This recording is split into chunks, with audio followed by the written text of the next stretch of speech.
Hi, I'm Daniel, and I'm the host of the Info Digital podcast. Today we have a special guest with us, Dr. Martin Luther King Jr. Hello, I am Dr. Martin Luther King Jr., and I was brought here today to talk to all of you. Thank you, Dr. King. The main question of today's podcast is, how do words inspire change? Let's take a deeper look into that. Let's see. Words, although doing no physical damage, alter the brain's way of thinking by appealing to different parts of our human nature.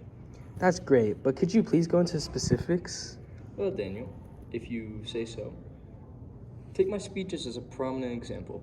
I used constant repetition to drive a point through my audience, and most points I went back to appealed to the hopes and desires of my followers.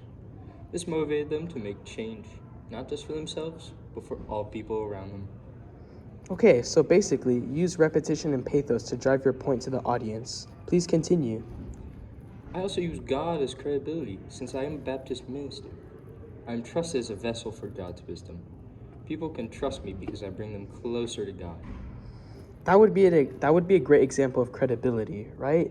And that is called ethos. Yes, another way that is commonly used to inspire an audience is allusion, which gives references to famous texts or people. I commonly alluded to God in my speeches, talking about how the Bible said we should be treated equally as humans. Since the vast majority of people who supported the Southern Christian Leadership Conference were devoted to God, they were motivated easily by the Word of God. That's very intriguing. That's a nice way to capture people's attention. Well, if you are curious, another masterful way to make your words inspirational is with multiple antitheses.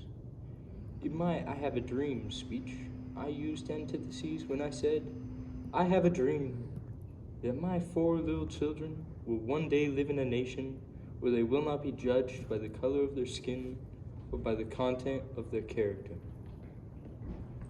I was trying to compare the reality of the present with an aspirational hope for a better future when I said this.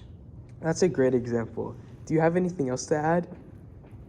In fact, I was going to wrap up by saying that words can inspire people to make change to help their communities, or even the entire world. Even a single person can make a monumental change, and all they need to do is speak their mind.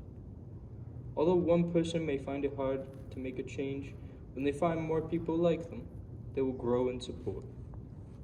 If change is needed, always push to advocate for it, whether it is wrong or plainly unjust. Thank you, Dr. Martin Luther King Jr.